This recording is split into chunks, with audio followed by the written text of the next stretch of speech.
नमस्कार साथियों। Home library के इस करंट अफेयर्स के सेशन में आप सभी का हार्दिक स्वागत है। शुरू करते हैं आज के करंट अफेयर्स। सबसे पहले कल का प्रश्न। कल हमारे द्वारा प्रश्न पूछा गया था कि निम्नलिखित में से कौन सा सरकारी मंत्रालय जिले या रेलवे स्टेशन का नाम बदलने की अनुमति देता है। तो इसका सही उत्तर होगा गृह मंत्रालय। बढ़ते हैं सबसे पहले क्विक रिवीजन की तरफ। हाल ही में केंद्रीय जनजातीय कार्य मंत्री अर्जुन मुंडा ने जनजातीय स्वास्थ्य और पोषण से संबंधित कौन सा ई पोर्टल शुरू किया। तो इसका सही उत्तर होगा स्वास्थ्य। अगला प्रश्न, किसने वन सन वन वर्ड और वन ग्रिड योजना शुरू की। तो इसका सही उत्तर होगा नरेंद्र मोदी द्वारा हाल ही में इसे शुरू किया गया है। किस राज्य सरकार ने पढ़ाई तो हार पारा योजना शुरू की है। तो इसका सही उत्तर होगा छत्तीसगढ़ सरकार ने इसे शुरू किया है, जिसका अर्थ होता है अपने मोहल्ले में ही रहकर पढ़ाई करना। ग्वालियर चंबल एक्सप्रेसवे का नाम बदलकर किसके नाम पर रखा जाएगा। तो इसका सही उत्तर होगा अटल बिहारी वाजपेयी, जिनकी दूसरी पुण्यतिथि के अवसर पर यह फैसला लिया गया है। बढ़ते हैं अगले प्रश्न की ओर। देश भर में स्वच्छता सर्वेक्षण 2020 में किस नगर पंचायत को प्रथम स्थान दिया है। इसका सही उत्तर होगा नंदप्रयाग, जो कि चमोली डिस्ट्रिक्ट में है। भारत के किस शहर में देश की पहली गर्ल्स फुटबॉल अकेडमी शुरू की गई है। तो इसका सही उत्तर होगा बेंगलोर, जो कि यलहंका में स्टार्ट की गई है।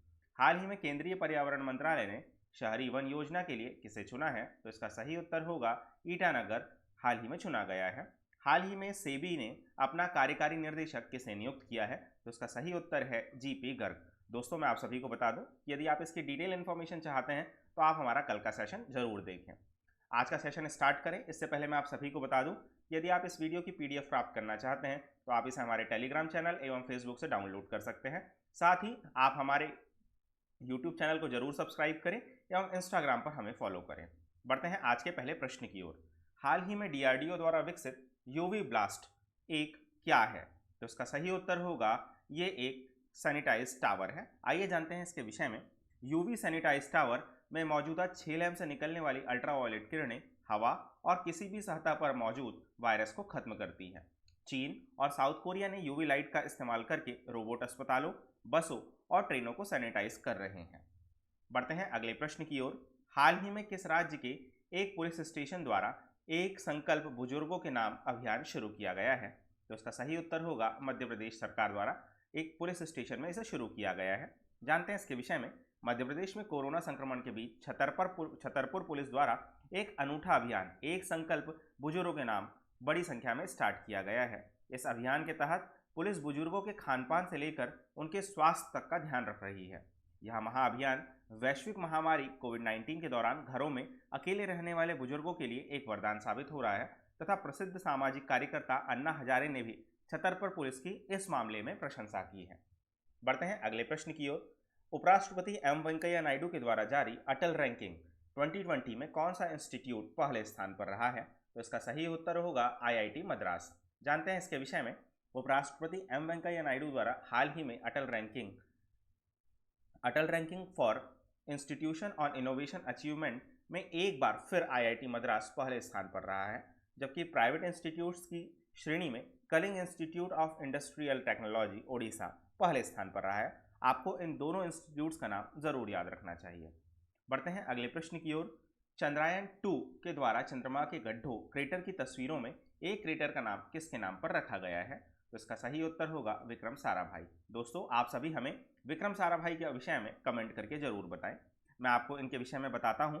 चंद्रयान 2 के द्वारा चंद्रमा के गड्ढों क्रेटर की तस्वीरों में से एक क्रेटर का नाम विक्रम साराभाई के नाम पर रखा गया है तथा इसरो ने कहा है कि यह चंद्रयान 2 ऑर्बिटर के साराभाई क्रेटर की तस्वीरें ली हैं। साराभाई क्रेटर उस क्रेटर से पूर्व में करीब 250 से 300 किलोमीटर दूर है, जहां पर अपोलो 17 और लूना 21 मिशन उतरे थे।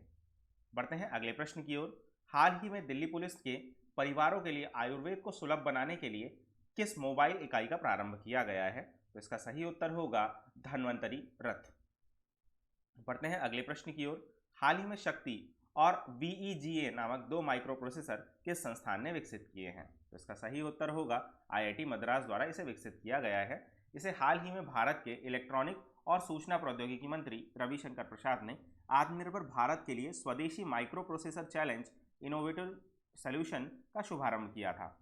हाल ही में आईआईटी मद्रास और centre for development of advance computing ने ओपन सोर्स आर्किटेक्ट का उपयोग करके शक्ति और VEGA नामक 2 माइक्रो प्रोसेसर विकसित किए हैं। स्वदेशी micro processor challenge in micro processor का उपयोग करके विभिन्न प्रौद्योगिकी उत्पादों को विकसित करने के लिए इनोवेटर्स, स्टार्टअप्स और छात्रों को आमंत्रित करता है। यह प्रतियोगिता 10 महीने चलेगी तथा इसका समापन जून 2021 में होगा। बढ़ते हैं अगले प्रश्न की ओर। किसे गोवा के राज्यपाल का अतिरिक्त प्रभार सौंपा गया है? तो इसका सही उत्तर होगा भरत सिंह कोश्यारी, जो कि महाराष्ट्र के राज्यपाल हैं। आइए आपको बताते हैं गोवा के विषय में। तो गोवा की राजधानी पणजी है। यहाँ के मुख्यमंत्री प्रमोद सावंत हैं, जो बीजेपी पार्टी के हैं। यहाँ के मुख्य न्यायाधीश दीपांकर दत्ता है तथा इसके दो पड़ोसी राज्य हैं, महाराष्ट्र और कर्नाटका। यहाँ की लोकसभा सीटें देखते हैं तो लोकसभा सीटें 2 तथा राज्यसभा सीटें 1 हैं तथा विधानसभा सीटों की संख्या 40 है। गोवा क्षेत्रफल के हिसाब से सबसे छोटा राज्य है तथा 19 दिसंबर को हर साल गोवा मुक्ति दिवस मनाया जाता है। हर साल 30 मई को गोवा स्थापना दिवस भी मनाया जाता है। बढ़ते हैं अगले प्रश्न की ओर। हाल ही में अशोक लवासा ने किस संस्थान का उपाध्यक्ष नियुक्त किया गया है?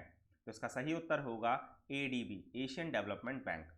अशोक लवासा को, जो कि पूर्व चुनाव आयुक्त थे, उन्होंने अपने पद से इस्तीफा देकर उन्होंने एशियाई विकास बैंक में उपाध्यक्ष के रूप में शामिल हो गए हैं।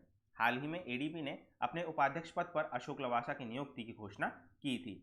आइए जानते हैं एडीबी के विषय में। यह एक क्षेत्रीय विकास बैंक है जिसे एशियन डेवलपमेंट बैंक कहा जाता है। इसकी स्थापना 19 दिसंबर 1966 को की गई थी। इसका मुख्यालय फिलीपींस मंडालुंग में है तथा संस्था के वर्तमान अध्यक्ष मात्सुको अस्कावा है, जो कि जापान से हैं। बढ़ते हैं अगले प्रश्न की ओर। इस वर्ष भारत के सर्वोच्च खेल सम्मान राजीव गांधी खेल रत्न पुरस्कार के लिए किसे अनुशंसित किया गया है? तो इसका सही उत्तर होगा रोहित शर्मा, विनीशा फोगाट और मनिका बत्रा। इन तीनों को राजीव गांधी खेल रत्न पुरस्कार के लिए सम्मानित किया गया है। आइए जानते हैं इसके विषय में। हाल ही में क्रिकेटर रोहित शर्मा को भारत के सर्वोच्च खेल सम्मान राजीव गांधी खेल रत्न पुरस्कार के लिए अनुशंसित किया गया है।